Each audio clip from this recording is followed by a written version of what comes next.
হযরতে মূসা আলাইহিস সালাম ফিরআউনের কাছে গেলেন আর দাওয়াত দিলেন, ফিরআউন পড়ে নাও লা ইলাহা ইল্লাল্লাহ। ফিরআউন বলেছে মা আলিমতু লাকুম মিন ইলাহিন গায়রি, আমি তো জানি না আমি ছাড়া আরো কোনো ইলাহ আছে, এ কথা আমার জানা নাই, সুতরাং আমি হচ্ছি ইলাহ আর তুমি বলছো লা ইলাহা। তার মানে হচ্ছে ওই সময় পয়গম্বরেরা, আল্লাহর নবীর সাহাবীরা তারা জানতেন যে আমরা কিসের দাওয়াত দেই, আর যারা শুনতো তারাও বুঝতো কিসের দাওয়াত শুনতেছি। তখন হযরতে মূসা আলাইহিস সালাম দিলেন, ফিরআউন বলল আমি তো জানি না যে আমি ছাড়া আরো কোন ইলাহ আছে, আইনদাতা তো আমি, তুমি নতুন কোথা থেকে আইনদাতা নিয়ে আসছো? ফিরআউন বলছে দেখো আমারে বাদ দিয়া যদি অন্য কাউকে ইলাহ বলে তুমি মানো আর সেই শিক্ষা যদি জাতিকে দাও, তাহলে আমি তোমাকে ধরে লাআজআলান্নাকা মিনাল মাসজুনিন, আমি তোমাকে কারারুদ্ধ করব, আমি তোমাকে জেলখানায় ঢুকিয়ে দেব। রাষ্ট্রশক্তি প্রথম বাধা দিল কারা বলেন সবাই? সেই বাধা কি ওখানে শেষ হয়েছে না এখনো আছে? আছে কিনা জোরে বলেন। আমি তোমাকে জেলখানায় ঢুকাবো। হযরতে মূসা আলাইহিস সালাম বলেন ফিরআউন জেলের ভয় আমি করি না, আমার কি জেলের ভয় দেখায়া লাভ নাই, আমি আল্লাহ পাকের পয়গম্বর। হযরতে মূসা আলাইহিস সালাম, ফিরআউনের দলবল আছে, লোক লস্কর আছে, তার অস্ত্রের অভাব নাই। আল্লাহ রাব্বুল আলামিন মূসা আলাইহিস সালামের কাছে একটা অস্ত্র দিয়া দিলেন, দিছিলেন কিনা? আল্লাহ পাক হযরত মূসা কি বলেছেন ওয়া মা তিলকা বিয়ামিনিকা ইয়া মূসা, মূসা রে তোমার হাতে ওটা কি? মূসা আলাইহিস সালাম বললেন এটা লাঠি।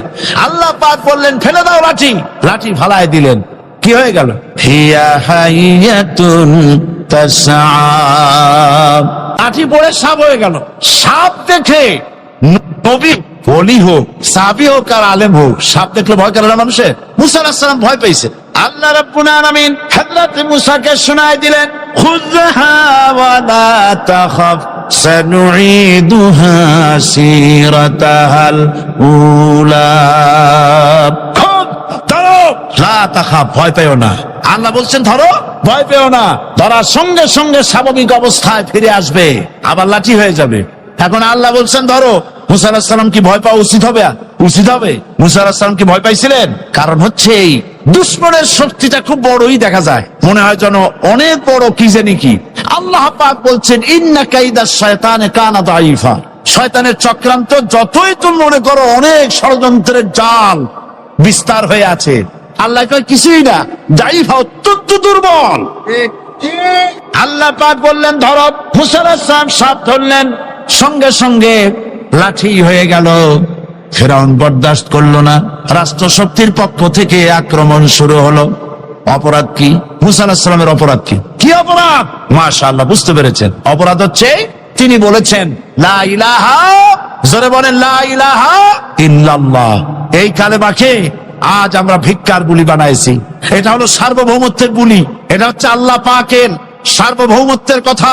এই কালেমার জাত এর আঘাত পয়গম্বররা মেরেছেন। হযরতে মূসা আলাইহিস সালাম যখন বলেছেন লা ইলাহা ইল্লাল্লাহ, এই ধাক্কা ফিরআউন বরদাস্ত করতে পারে নাই। দরিয়ায় নীলের ভিতরে আল্লাহ পাক ডুবাই শেষ করে দিয়েছেন, দেন নাই? হযরতে মূসা আলাইহিস সালাম তার উম্মতেরা দরিয়ার পাশে বসে দ্বীনি কথাবার্তা বলতেছেন। এমন সময় ফিরআউন, তার শত্রু হচ্ছে মূসা আলাইহিস সালাম। শত্রু কেন? মূসা কি ফিরআউনের পাকা ধানে মই দিয়েছে নাকি? বলেন আপনারা। তার হালের গরু পিটায় মারছে নাকি? অপরাধ হলো তিনি আল্লাহর জমিনে আল্লাহর আইন প্রতিষ্ঠার কথা বলেছেন। এই শুধুমাত্র এই অপরাধে ফিরআউন তার দলবল নিয়ে 3 দিক থেকে আক্রমণ করেছে। মূসা আলাইহিস সালামের উম্মতেরা ভয় পেয়ে গেছেন। তারা বলছেন ইন্না লামুদরাকুন, আমরা পাকড়াও হয়ে গেছি। 3 দিকে সারাশি আক্রমণ, 3 দিকে শত্রু, একদিকে দরিয়া, পালাবার রাস্তা আছে? হযরত মূসা আলাইহিস সালাম ভয় পেয়ে গেলেন, সারেন্ডার করলেন না। হযরত মূসা আলাইহিস সালাম বললেন কাল্লা, কখনো নয়, ভয় পাওয়ার কোনো কারণ নাই। রব্বি সায়াহদিন, অবশ্যই আমার রব আমার জন্য রাস্তা করে দিবেন, ভয় পাইও না, আমার রব রাস্তা করে দিবেন। আল্লাহ রাব্বুল আলামিন হযরত মূসা আলাইহিস সালামকে অর্ডার করলেন হাতের লাঠি দিয়া দরিয়ার উপরে আঘাত করো। হযরত মূসা আলাইহিস সালাম দরিয়ার উপর আঘাত করলেন। রাস্তা ছিল দরকার একটার, এক বাড়িতে আল্লাহর হুকুমে লাঠি দিয়ে একটি আঘাত করার সঙ্গে সঙ্গে হযরত মূসার তার সঙ্গী সাথী দরিয়া পার হওয়ার জন্য দরিয়ার মধ্যে দিয়ে আল্লাহ 12টা রাস্তা পয়দা করে দিলেন। সে আল্লাহ আছে না নাই? এত আসতে বলেন কেন? ভয় পাওয়ার কারণ আছে। রাষ্ট্র শক্তি বাধা দিয়েছে সমস্ত নবীদেরকে। কেন? নবীদের চরিত্র খারাপ? জোরে বলে, নবীদের চরিত্র খারাপ? নবীদের চাইতে মাসুম বেগুনাহ উন্নত চরিত্রের মানুষ আল্লাহর আকাশের নিচে জমিনের উপরে আর হয় নাই। নেতা হচ্ছেন সেই ব্যক্তি যিনি বলেছেন, ও আমার স্ত্রীরা, ও আমার সাহাবীরা, রাতের আধারে আমার মধ্যে যা আচরণ দেখতে পাও, দিনের আলোতে আমার মধ্যে যা দেখতে পাও, সবগুলি খুলে খুলে মানুষের কাছে বলে দাও। তার নাম বিশ্বনবী মুহাম্মদ রাসূলুল্লাহ সাল্লাল্লাহু আলাইহি ওয়াসাল্লাম। ইসলামের মূল দাওয়াতটা হলো ফিতরাত অনুযায়ী দাওয়াত দেওয়া হয়েছে। মানুষ যেন মাথা নত করে, গোলামি করে। এজন্য আল্লাহ রাব্বুল আলামিন বলেছেন যে আমি মানুষ এবং জিনকে সৃষ্টি করেছি, তার কারণটাই হলো মা খালাকতুল জিন্না ওয়াল ইনসা ইল্লা লিয়াবুদুন। মানুষ আর জিন জাতিকে সৃষ্টি করা হয়েছে ইবাদতের জন্য, গোলামির জন্য। ইবাদত আর গোলামি এটাই করতে হবে, গোলামি করতে হবে, দাসত্ব করতে হবে। আর এই দাসত্ব, আল্লাহর আনুগত্যই গোলামির দাওয়াত দিয়েছেন দুনিয়ার সব নবীরা। কোন নবী বলেন নাই যে আমার গোলামি করো। কেউ বলেছেন? বলেন জোরে, কেউ বলেছেন? আল্লাহ পাক বলেন, ওয়ালাকাদ বা'আসনা ফি কুল্লি উম্মাতির রাসূলা আন ইবুদুল্লাহা ওয়াজতানিবুত তাগুত। প্রত্যেক জাতির জন্য আমি রাসূল প্রেরণ করেছি।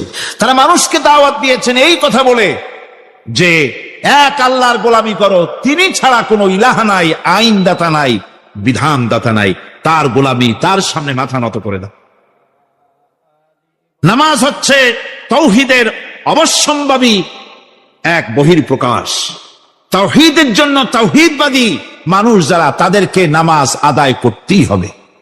আকীদা বিশ্বাসের দিক থেকে তাওহীদ যদি হয় পুরা দ্বীনের মূল উৎস, তাহলে আমলের দিক থেকে নামাজ হচ্ছে পুরা দ্বীনের মূল ভিত্তি। নামাজ হচ্ছে আমলের মূল ভিত্তি। এর বাস্তবায়ন ছাড়া দ্বীন পূর্ণ হয় না। নামাজ মুমিনের কেবলমাত্র একটি উত্তম আমলই নয়, বরং নামাজ হচ্ছে ইমানের মূল ভিত্তি। যার কাছে নামাজ নাই তার কাছে কিছুই নেই। রাসূল করিম সাল্লাল্লাহু আলাইহি ওয়াসাল্লাম বলেছেন যে নামাজ যে ব্যক্তি পড়ে না, আল্লাহ পাকের সাথে তার কোনো সম্পর্ক বাকি থাকে না। সুতরাং এই নামাজটা হচ্ছে এই যে একমাত্র একাগ্র চিত্তে আদবের সাথে আল্লাহর সামনে রুজু হয়ে যাওয়া। কোরআনে কারীম বলছে, মুনিবিনা ইলাইহি ওয়াত্তাকুহু ওয়া আকিমুস সালাতা ওয়া লা তাকুনু মিনাল মুশরিকিন। তোমরা আল্লাহর দিকে রুজু হয়ে যাও এবং তাকে ভয় করে অন্যায় কাজ থেকে বিরত থাকো, আর নামাজ কায়েম করো। মুশরিকদের অন্তর্ভুক্ত হয়ে যেও না। নামাজ কায়েম করা, নামাজের আদেশ কোরআনে কারীমের মধ্যে আল্লাহ পাক বহু জায়গায় করেছেন। ঈমানের পর নামাজই হচ্ছে সবচেয়ে বড় জরুরি। একজন মানুষ ঈমান আনলো, যেমন কালকে একজন ঈমান এনেছে। ঈমান আনার সাথে সাথে তার প্রথম কাজ কি বলুন? বলেন, প্রথম কাজ কি? ফজরের নামাজের আগে একজন ইসলাম কবুল করলেন, তার প্রথম দায়িত্ব নামাজকে আদায় করে দেওয়া, ফজরের নামাজ পড়া। জোহরের আগে কেউ ঈমান আনলো, তার প্রথম দায়িত্ব জোহরের নামাজ আদায় করা। আসরের নামাজের আগে ঈমান এনেছে, তার প্রথম দায়িত্ব হলো আসরের নামাজ আদায় করা। তার মানে হলো ঈমান আনার পর একজন ঈমানদারের প্রথম দায়িত্ব হচ্ছে নামাজ। গুরুত্বপূর্ণ বিষয়, খুব ভালো করে শুনতে হবে, ইয়াদ রাখতে হবে প্রত্যেকটি মুসলমানের। এই নামাজ কি জিনিস, কেমনে আদায় করতে হবে, আদায় না করলে কি হবে, গুরুত্বপূর্ণ এই কথাগুলি প্রত্যেকের স্মরণ রাখতে হবে। কিয়ামতের দিন মানুষ যে জাহান্নামে যাবে, জাহান্নামের জন্য, জাহান্নামে যে সব কারণে যাবে, তার মধ্যে বড় কারণ কালকে বলেছিলাম, দেখি মনে আছে নাকি, বড় কারণ কয়টা? কয়টা? আলহামদুলিল্লাহ মনে আছে। আল্লাহ রাব্বুল আলামিন বলেন, ইয়াতাসাআলুনা আনিল মুজরিমিন, কিয়ামতের দিন অপরাধীদেরকে জিজ্ঞেস করা হবে, মা সালাকাকুম ফি সাকার, জাহান্নামে কেন আসছো? জবাবে তারা বলবে, ক্বালু লাম নাকু মিনাল মুসাল্লিন ওয়া লাম নাকু নুতঈমুল মিসকিন, নামাজ পড়ি নাই আর এতিম মিসকিনদের খেতে দেই নাই, এই কারণেই জাহান্নামে এসেছি। কল নাউযুবিল্লাহ। নামাজ যারা পড়বে না জাহান্নামে যেতে হবে। কোথায় যেতে হবে?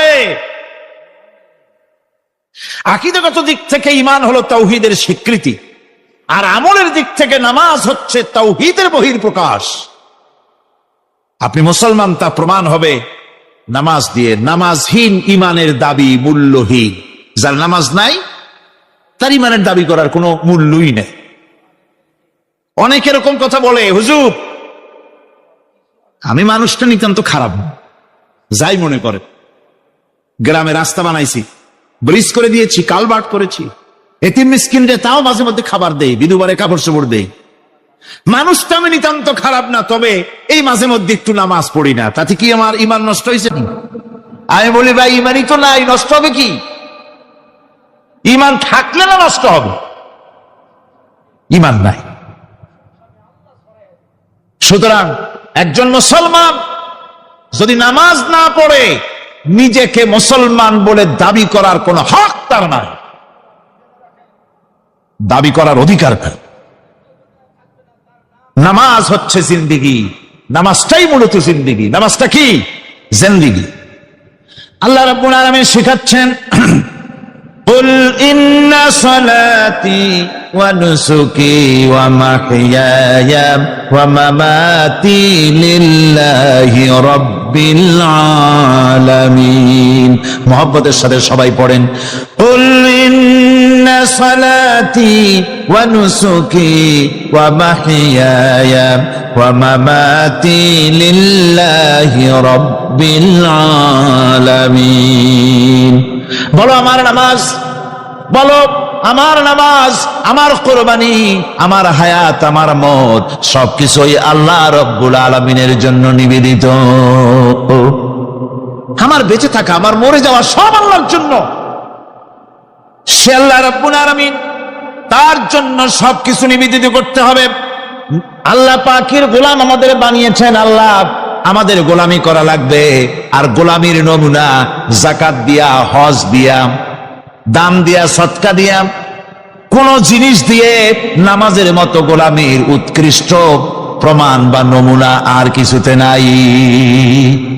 আমি যে গোলাম তার উৎকৃষ্ট প্রমাণ হচ্ছে নামাজ। নামাজেই একটা মানুষ গোলামির অনুভূতিতে তাকে নিয়ে যায়। বাদশাহ হোক, মন্ত্রী হোক, পীর হোক, মৌলানা হোক, মুহাদ্দিস হোক, বড় লোক হোক, গরিব হোক, পুরুষ হোক, নারী হোক, যাই হোক, নামাজে দাঁড়াইলো, একেবারে কান্ডারে ধরিয়া কানের কাছে হাত দিয়া, হাত দুটো বাঁধিয়া মাথা নিচের দিকে দিয়ে দাঁড়ায় গেল। কিসের মতো? আসামি, আসামির মতো, গোলামের মতো। সুবহানাল্লাহ। এদিক ওদিক তাকাইতে পারবা না, চোখটা থাকবে সেজদা যেখানে দিবা সেখানে। তাকানো নিষেধ, সেজদার দিকে তাকাও। এরপরে যখন রুকুতে গেলেন, গোলামির নমুনা হয়ে গেল। গোলামের এরকম মাথা নিচু করে থাকতে হয় প্রভুর সামনে। গেলেন রাজা, বাদশা, বড় লোক, সব অহংকার চূর্ণ হয়ে গেল। নাক আর কপাল দিয়া আমার মাবুদের দরবারে মাথাটা লাগাই দিলাম জমিনের উপরে। সুবহানাল্লাহ।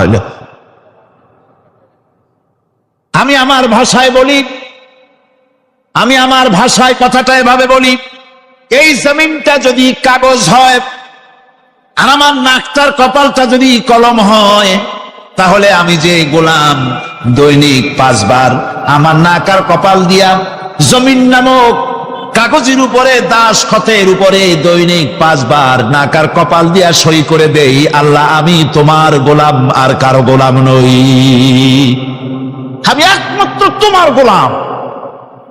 ঘুমের থেকে উঠে সেজদা দিয়ে বলি, দুপুরের সময় কাজ ফেলাইয়া আর একবার বলি, বিকেল আসার আগেই আসরে আর একবার বলি, দিন যখন শেষ হয় আর একবার বলি, রাতে যখন শুতে যাই আর একবার সেজদা দিয়া ঘোষণা করি, মাবুদ আমি তোমার গোলাম। সুবহানাল্লাহ। নামাজ হচ্ছে ইসলামের গণ্ডির মধ্যে প্রবেশের প্রমাণ। কোরআনে কারীম বলছে, ফাইন তাবু ওয়া আকামুস সালাতা ওয়া আতাউজ যাকাতা ফাইখওয়ানুকুম ফিদ্দীন। সূরা তওবা এসেছে, তারা যদি তওবা করে আর নামাজ কায়েম করে, যাকাত যদি আদায় করে, তাহলে এখন তোমাদের সে দ্বীনি ভাই, এখন ভাই হয়ে গেল। একটু আগে ছিল কাফের মুশরিক, এখন তোমার দ্বীনি ভাই। দ্বীনের গণ্ডির মধ্যে প্রবেশ করা, কলেমা পড়ার সাথে সাথেই নামাজ। নামাজ হচ্ছে দ্বীনের প্রধান গেট, দ্বীনের প্রধান তোরণ। দ্বীনের মধ্যে প্রবেশ করার জন্য এই গেট দিয়ে প্রবেশ করতে হবে। সুতরাং এই নামাজের এতই গুরুত্ব দেওয়া হয়েছে। ইসলাম যদি ক্ষমতায় আসে, আল্লাহ যেন এনে দেন, জোরে কোন আমিন। ইসলাম যদি ক্ষমতায় এসে যায়, রব্বুল আলামিন তাফসীরে মাহফিল কোরআন সামনে নিয়ে আশা করে তোমার দরবারে দোয়া করি, এই বিশাল জনসমুদ্রের দোয়া কবুল করো মাবুদ গো, এই বাংলাদেশকে ইসলামের দেশ বানাইয়া দাও।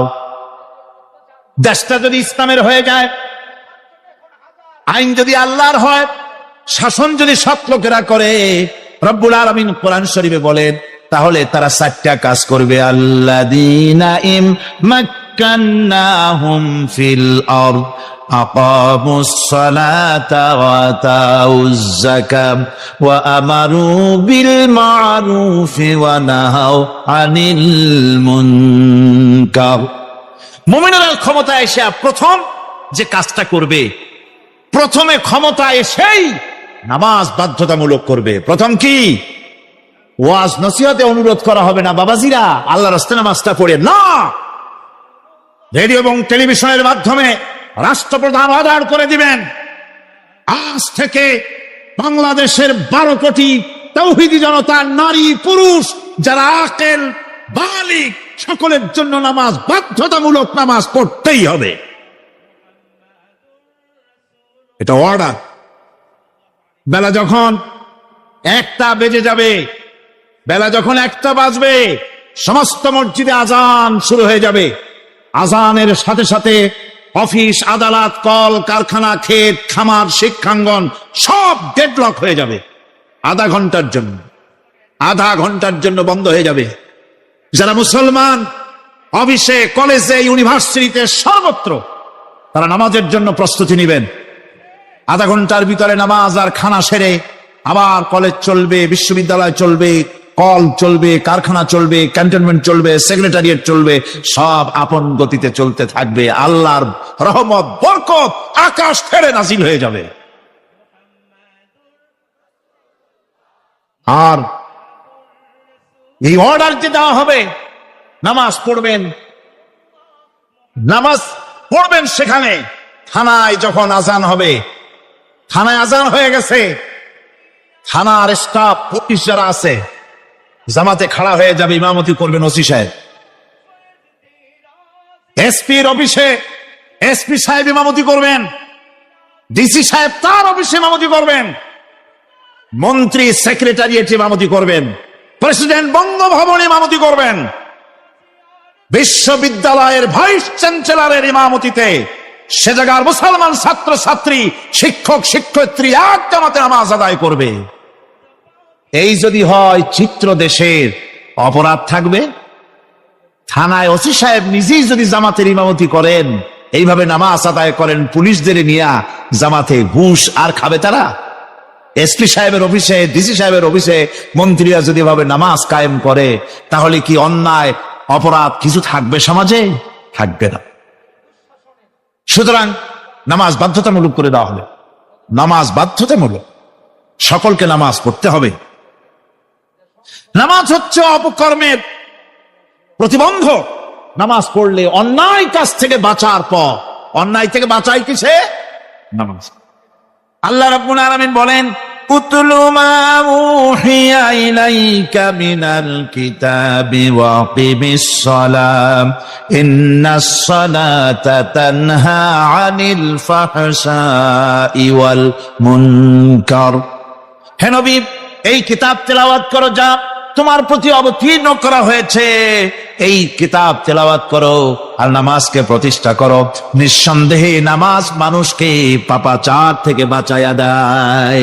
অশ্লীলতা, পাপাচার থেকে মানুষকে বাঁচায় কে? জোরে চিল্লায় কোন কে? নামাজ। এই নামাজ মানুষকে অন্যায় কাজ থেকে বাঁচায় দেয়। নামাজ যে মানুষকে অন্যায় কাজ থেকে বাঁচায়, কেমনে বাঁচায়? আমরা যে নামাজ পড়ি, এই নামাজে তো আমাদেরকে অন্যায় কাজ থেকে বাঁচাইতে পারে না। নামাজি বহুত মানুষ আছে অন্যায় করে, করে কিনা? কন না করে না? করে। নামাজি অথচ অন্যায় করে। আর আল্লাহ বলছেন নামাজিকে, নামাজ তাকে অশ্লীলতা থেকে ফিরায়। তাহলে কথা কারটা ঠিক? আল্লাহটা। জোরে বলেন কারটা ঠিক? অবশ্যই আমার আল্লাহর কথা হক। প্রথম যে কথাটা সেটা হচ্ছে যে আমরা যা নামাজে পড়ি আমরা তা বুঝি না। কথা ঠিক কিনা? আমি যদি এখন প্রশ্ন করি সামি আল্লাহু লিমান হামিদা অর্থ কি, কোন ফার্স্ট ডিভিশনে কয়েকটা লেটার নিয়ে ফেল করবেন, এরকম লোক আছেন না নাই? সুবহান রাব্বিয়াল আলা অর্থ কি জানি না। সুবহান রাব্বিয়াল আযীমের অর্থ কি জানি না। দোয়া কুনুত অর্থ কি জানি না। তাশাহুদ অর্থ কি জানি না। সূরা ফাতিহার অর্থ কি জানি না। এমন কি উযুর মধ্যে কয়টা ফরজ তা অনেকের জানা নাই। কথা কি বেশি বললাম না ঠিক বলছি? একজনের জিজ্ঞেস করলো, মিয়া উযুতে কয় ফরজ? ভাই হুজুর কি মনে করেন যে বুঝি জানি না? এটা তো সাধারণ ব্যাপার, বলেন না কয় ফরজ? উযুতে তো 17 ফরজ। কি কি? কয় হাত ধোয়া, পাও ধোয়া, মুখ ধোয়া, নাক ধোয়া, চোখ ধোয়া, জিহ্বা ধোয়া, মাথা ধোয়া। বলতে বলতে গুনে দেখা গেল প্রায় 19টার মতো বলছে। বলা হলো, মিয়া বললেন আপনি উযুতে ফরজ 17টা, কইলেন আপনি 19টা। কয় হুজুর জানি আরো, বলি না আপনাদের ভয়তে। উযু জানে না, নামাজ জানে না, তাকে এই নামাজ কেমনে ফিরাবে অন্যায় কাজ থেকে? কথা বুঝতে পেরেছে? নামাজে আল্লাহু আকবার বললাম, এরপরে সানা পড়লাম, তারপরে সূরা ফাতিহা পড়লাম। সূরা ফাতিহার ভিতরে যে সমস্ত কথাগুলি বললাম সেই কথাগুলি বুঝি না, কি বলেছি তাও জানি না। এরপরে সুবহান রাব্বিয়াল আলা বলেছি, সুবহান রাব্বিয়াল আযীম বলেছি, সামি আল্লাহু লিমান হামিদা বলেছি, অর্থ কি জানি না। আল্লাহ তা শুনতে পান, যে ব্যক্তি আল্লাহর প্রশংসা করেন তিনি তা শুনতে পান। নামাজের মধ্যে আইডিয়া দেওয়া হচ্ছে, তুমি যে আল্লাহর জন্য নামাজ পড়তেছো, প্রশংসা করতেছো, এটা এমন নয় যে আল্লাহ পাক দেখছেন না বা শুনতেছেন না। তুমি যা বলতেছো, প্রশংসা করতেছো, আল্লাহ পাক তা শুনতে পাচ্ছেন। সামি আল্লাহু লিমান হামিদা। সুবহান রাব্বিয়াল আলা। আমি মহান সর্বশ্রেষ্ঠ আল্লাহ রাব্বুল আলামিনের পবিত্রতা ঘোষণা করছি, আমি তার প্রশংসা করছি। সূরা ফাতিহার কি আমরা বলি আপনারা ব্যাখ্যা দেখে বুঝে নিয়েন, সেগুলি আমি এখানে বলে বাকি কথা সব শেষ করতে পারবো না। নামাজে কি পড়েন সেটা যদি জানতেন, অবশ্যই আল্লাহ রাব্বুল আলামিনের কথা কার্যকরী হয়ে যেত। ইন্নাস সালাতা তানহা আনিল ফাহশাই ওয়াল মুনকার। নামাজ মানুষকে পাপের কাজ, অশ্লীলতা থেকে ফিরাতে পারে। আল্লাহ ইন্না বসাইছেন, নিশ্চয়ই, বেশক, অবশ্যই নামাজ পাপ থেকে ফিরাবে। কিন্তু কেমনে ফিরাবে নামাজ তো বুঝি না। নামাজ তো বুঝি না, খালি সেজদা দেয় জনমের মতো। আর সেজদা কি? নামাজে যদি দেখে ইমাম দেরি করতেছে, আত্তাহিয়াত পড়তে দেরি হয়ে যাচ্ছে, পিছন থেকে সিগন্যাল মারে, ঠিক কিনা? বেয়াদব, বেয়াদব। তোমার নামাজ, তোমার আত্তাহিয়াত আগে শেষ হয়েছে, তাতে কি হয়েছে? চুপ করে বসে থাকো। ইমামকে কাশি দিয়া সতর্ক করার অধিকার তোমার নাই। যদি ইমামকে সতর্ক করার জন্য কাশি দিয়ে থাকো, তোমার নামাজ ফাসেদ হয়ে যাবে। এটা ফাজলামি করার জায়গা না, এটা নামাজ। এর নাম কি? ধীরে সুস্থে নামাজ পড়তে হবে। অনেকে মসজিদটার মনে করে জেলখানা, ঢুকতে যত দেরি, বেরোতে পারলে যেন বাসে যান ছটফট করে। সিনেমার মধ্যে গিয়ে ঘন্টার পর ঘন্টা বসে থাকে, খারাপ লাগে না? মসজিদে কেরাত যদি একটু লম্বা পড়ে, পিছনে বসে খালি কি যে করে, মনে মনে বলতে থাকে যে ইমাম এমন কাঁচা ছাড়া ছাড়ি না। আর গান যখন শোনে শুনতেই থাকে, কত মজা, ঘুম আসে না। নওয়াজুবিল্লাহ। সুতরাং নামাজে কি পড়েন সেটা আপনাকে বুঝতে হবে। সঠিকভাবে নামাজ পড়ার পরও যদি কোন মানুষের সঠিকভাবে, ভালো করে শোনেন, সঠিকভাবে নামাজ পড়ার পরেও যদি কোনো মানুষ পাপের থেকে না ফেরে, তাহলে বুঝতে হবে একথা, পানি আর সাবান দিয়া কাপড় ধুলে কাপড়ের ময়লা যাবে, কিন্তু পানি আর সাবান দিয়া কয়লা জনমের মতো ধুইলেও কয়লার ময়লা যাবে না। কথা বুঝে আসছে? এর থেকে আর উত্তম দৃষ্টান্ত আমার কাছে নাই। নামাজ পড়ার পরেও যদি চরিত্র ভালো না হয়, বুঝতে হবে নামাজ হচ্ছে না, কাঙ্ক্ষিত মানের নামাজ আদায় হচ্ছে না। আল্লাহর নবী বলেছেন, যার নামাজ পাপ কাজ হতে ফিরাতে পারলো না, তার নামাজ নামাজি নয়। আবার শুনুন, রাসূল বলছেন, যার নামাজ তাকে পাপের কাছ থেকে ফিরাতে পারলো না, তার নামাজ নামাজ নয়, ওটি নামাজ হয় নাই, যার জন্য তার পাপ থেকে তারে ফিরাইতে পারছে না। আর কিয়ামতের দিন বেনামাজিরা সবচাইতে বেশি অপমানিত হবে। সবচাইতে বেশি অপমানিত হবে কারা? বেনামাজিরা। কিভাবে? يوم يكشف عن ساق ويدعون إلى السجود فلا يستطيعون। সেদিন কঠিন সময় আল্লাহ রাব্বুল আলামিন লোকদেরকে সিজদা করার জন্য বলবেন, কিন্তু যারা বেনামাজি ছিল দুনিয়ায়, তারা সিজদা দিতে পারবে না। বলেন নাউযুবিল্লাহ। অবস্থাটা কি হবে? খাশিআতান আবসারুহুম তারহাকুহুম যিল্লাহ। তাদের দৃষ্টি নিচু হবে, লাঞ্ছনা এবং অপমান তাদের উপরে চেপে বসবে, সিজদা দিতে পারবে না। আল্লাহ আমাদেরকে ক্ষমা করুন। কিয়ামতের দিন হযরত আদম আলাইহিস সালাম থেকে শুরু করে পৃথিবীর সমস্ত মানুষের সামনে আল্লাহ রাব্বুল আলামিন সিজদা করার জন্য অর্ডার করবেন। যারা নাকি বেনামাজি, ওরা আল্লাহর দরবারে সেদিন সিজদা দিতে পারবে না, লাঞ্ছিত অপমানিত হবে। যারা কন নাউযুবিল্লাহ। নামাজ, মুমিনের নামাজ একরকম, মুনাফিকের নামাজ হলো আর এক রকম। মুনাফিকরাও নামাজ পড়ে, পড়ে কিনা কন? মুনাফিকেরাও নামাজ পড়ে।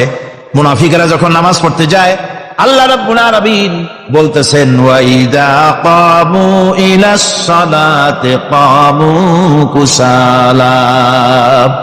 মুনাফিকেরা যখন নামাজ পড়তে দাঁড়ায়, নামাজে আসে ঠিক তারা, কিন্তু নামাজের জন্য দাঁড়ায় খুব শৈথিল্য ভাবে, শৈথিল্য ভাবে দাঁড়ায়, কাহিলি সুস্তি, এ জায়গা চুলকায়, পায়জামা ধরে টান দেয়, টুপিটা ঘুরে আয়, এদিক ওদিক তাকায়।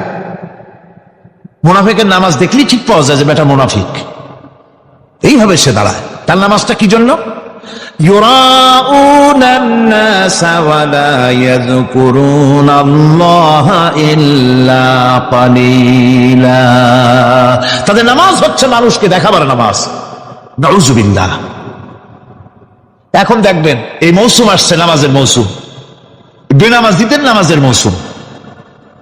জনসভা হচ্ছে, নির্বাচন আসতেছে, নামাজে রক্ত হয়ে গেছে, তাড়াতাড়ি আজান হয়ে গেল, টুপি না থাকলে রুমাল একটা মাথায় দিল, উজু আছে কিনা আছে, আল্লাহু আকবার, যা আছে কপালে হয়ে যাক। মানুষকে দেখাবার জন্য এরা নামাজ পড়ে। এরা আল্লাহর শরণার্থে নামাজ খুব কম লোকই পড়ে। এরা হচ্ছে মুনাফিক। দুনিয়া এবং আখিরাতে কল্যাণের জন্য একমাত্র মাধ্যম হচ্ছে নামাজ।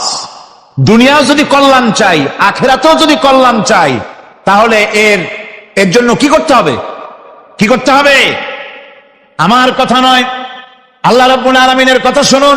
রব্বুল আলামিন বলেন قد أفلح المؤمنون الذين هم في صلاتهم خاشعون والذين هم للزكاة فاعلون والذين هم لفروجهم حافظون নিশ্চিতভাবে সেই সব মুমিন কল্যাণ লাভ করবে নিশ্চিতভাবে যারা তারা হচ্ছে ওই সব লোক যারা নিজেদের নামাজ ভীতি মিশ্রিত বিনয় ভাবে ভীতি মিশ্রিত অবস্থায় বিনয়ের সাথে যারা নামাজ আদায় করে, যারা বেহুদা কাজ থেকে বিরত থাকে, যারা যাকাতের পন্থায় কর্মতৎপর হয়, আর যারা নিজের লজ্জাস্থানকে হেফাজত করে। এরপরে আল্লাহ পাক বলেন ওয়াল্লাযীনা হুম লিআমানাতিহিম ওয়া আহদিহিম রাউন ওয়াল্লাযীনা আলা সালাওয়াতিহিম ইউহাফিজুন ওয়াল্লাযীনা আলা সালাতিহিম হাফিজুন। আর যারা তাদের আমানতকে পূর্ণ করে, আমানত এবং তাদের ওয়াদা চুক্তি পূর্ণ করে, এবং যারা নিজেদের নামাজ সমূহকে পূর্ণভাবে হক আদায় করে নামাজ পড়ে, নামাজের যারা হেফাজত করে, এরা কারা? এরা হচ্ছে উলাইকা হুমুল ওয়ারিসুন আল্লাযীনা ইয়ারিসুনাল ফিরদাউসা হুম ফিহা খালিদুন। এরা হচ্ছে সেই সব লোক, এরা উত্তরাধিকার হচ্ছে জান্নাতের উত্তরাধিকার, জান্নাতুল ফিরদাউসে আল্লাহ রাব্বুল আলামিন এই গুণ বিশিষ্ট লোকদের জন্য জায়গা করে দিবেন। জোরে করে সুবহানাল্লাহ। নামাজকে পড়তে বলা হয়নি, কোরআন শরীফে বলা হয়েছে নামাজ কায়েম করো। কি বলা হয়েছে কম তো দেখি? নামাজ কায়েম করো, নামাজ পড়ো। এই কথা কিন্তু কোরআন শরীফে কোন জায়গায় আছে নাকি? এখন কায়েম করা কারে বলে? একটা গুরুত্বপূর্ণ আরেকটি বিষয়, নামাজ কায়েম করতে বলা হয়েছে। কায়েম কি? কায়েমটা হচ্ছে দৃষ্টান্ত স্বরূপ বলা যায় যে জিনিসটা সমাজে প্রতিষ্ঠিত আছে ওইটারে বলে কায়েম হওয়া, আর যেটা প্রতিষ্ঠিত নাই ওটা কায়েম নাই। কায়েম মানেই হলো প্রতিষ্ঠিত থাকা। যেমন আমাদের দেশে, আমাদের সমাজে নারী পুরুষ শিশু বৃদ্ধ সকলেই কাপড় পরা, শাড়ি পরা, লুঙ্গি পরা, এই কাপড় পরাটা কায়েম আছে, প্রতিষ্ঠিত আছে না নাই? যার কারণে কাপড় পরা সমাজে কায়েম আছে বলে উলঙ্গ মানুষ সমাজে খুঁজে পাওয়া যায় না, পাগল ছাড়া, ঠিক কিনা? একটা বাচ্চাকেও যদি উলঙ্গ হতে বলেন এখানে, 5 বছর 6 বছর একটা বাচ্চাকেও, সে কিন্তু রাজি হবে না, ঠিক কিনা? যেহেতু কাপড় পরা সমাজে প্রতিষ্ঠিত আছে সেহেতু উলঙ্গ মানুষ পাওয়া যায় না, কাপড় পরাটাই এখানে প্রতিষ্ঠিত। সুতরাং এখন অবস্থাটা এই হয়েছে, কাপড় পরা প্রতিষ্ঠিত আছে বলে কোন উলঙ্গ মানুষ এসে যদি এই মঞ্চে দাঁড়ায় আর বলে আমাকে একটু বক্তৃতা করতে দেন, আপনারা কি করবেন? মঞ্চে তো উঠতেই দিবেন না।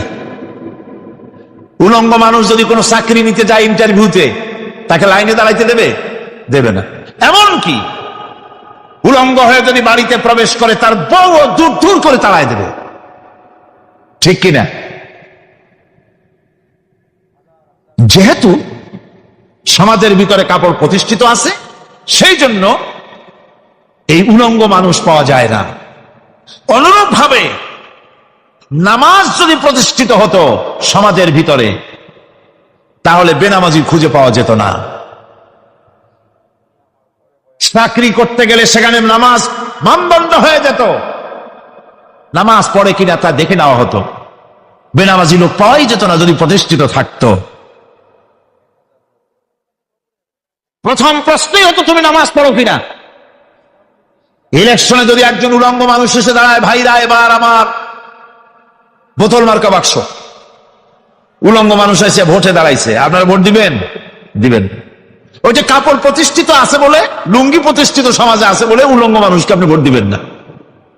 নামাজ যদি প্রতিষ্ঠিত থাকতো সমাজে, বেনামাজি মানুষ যদি এসে মঞ্চে দাঁড়ায়া যতই বলতো আমি ক্ষমতায় গেলে এই করব সেই করব, নামাজ প্রতিষ্ঠিত থাকলে পরে বেনামাজিরে কেউ ভোট দিত না। নামাজ যদি প্রতিষ্ঠিত থাকতো তাহলে অফিসের অফিসার তো দূরের কথা, বেনামাজি অফিসের ঝাড়ুদারের চাকরিও তার কিসমতে যুক্ত না, যদি নামাজ প্রতিষ্ঠিত থাকত। এর নাম হলো নামাজ কায়েম হওয়া। নামাজ কায়েম থাকলে এই অবস্থার সৃষ্টি হতো। এই জন্য আল্লাহ পাক বলেছেন নামাজকে কায়েম করতে হবে। নামাজ হবে সব ভালো কাজের মানদণ্ড। সমস্ত ভালো কাজের মানদণ্ড কি? নামাজ। নামাজ আমাদেরকে বড় রকমের শিক্ষা দেয়। কি শিক্ষা দেয়? নামাজ আমাদের শিখায় ঐক্য আর ভ্রাতৃত্ব। ভ্রাতৃত্বের আর ঐক্যের শিক্ষা দেয়। এক নেতার আনুগত্য করা শিখায়। আমার বন্ধুগণ, এই নামাজের জামাতি আল্লাহর নবী জীবনের শেষ নামাজ জামাতে আদায় করেছেন। জীবনের শেষ নামাজটাও জামাতে আদায় করলেন। তখন তার এমন অবস্থা, এত অসুস্থ, দাঁড়াতে পারেন না, হাঁটতে পারেন না।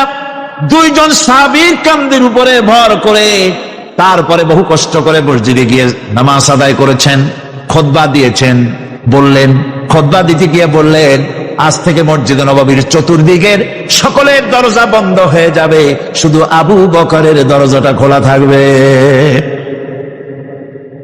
আল্লাহর নবী বললেন, আল্লাহ রাব্বুল আলামিন এই পৃথিবীতে তার এক বান্দাকে জাগতিক সব সম্পদ দিতে চেয়েছিলেন, কিন্তু সে বান্দা সব জাগতিক সম্পদকে উপেক্ষা করে মাবুদের সঙ্গে দেখা করা বেশি জরুরি, বেশি পছন্দ মনে করেছেন।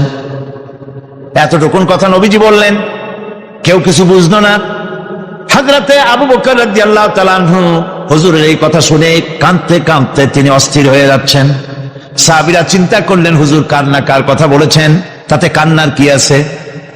বয়োবৃদ্ধ, জ্ঞান বৃদ্ধ হযরতে আবু বকর রাদিয়াল্লাহু তাআলা আনহু বুঝতে পেরেছেন এই পৃথিবীর সব সম্পদ তো আল্লাহ হুজুরকেই দিতে চেয়েছিলেন। তিনি সমস্ত সম্পদকে উপেক্ষা করে তার মাবুদের সঙ্গে দেখা করার জন্য প্রস্তুতি নিয়েছেন। তার মানে হলো আল্লাহ নবী বিদায় হয়ে যাবেন, আমরা নবী থেকে এতিম হয়ে যাব।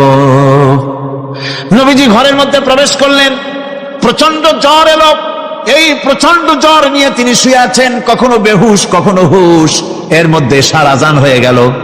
সাহাবীরা বহুক্ষণ অপেক্ষা করে হযরত আবু বকরের ইমামতিতে নামাজ শুরু করলেন। হুজুরের হুশ এলো। প্রশ্ন করলেন, আয়েশা রে, এখন কোন সময়? হযরত আয়েশা বলেন, ইয়া রাসূলুল্লাহ, মসজিদে নববীতে নামাজ শুরু হয়ে গেছে। সাহাবীরা অনেকক্ষণ অপেক্ষা করে আমার বাবার ইমামতিতে